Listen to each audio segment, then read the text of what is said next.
Welcome to University of Tsukuba Libraries. This video shows how to set up email alerts.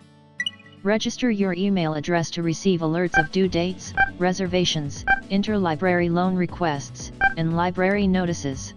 Set up email alerts from your My Library page. To set up alerts, enter your user ID and password, then click on Registration/Change Settings.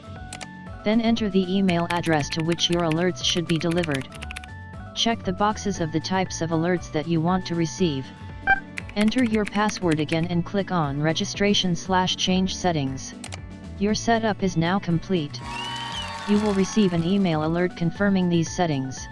If you do not receive confirmation within 2 days, come back to this settings page and reconfirm the email address you entered. You can also check your email account settings to confirm that you can receive email from the library's domain.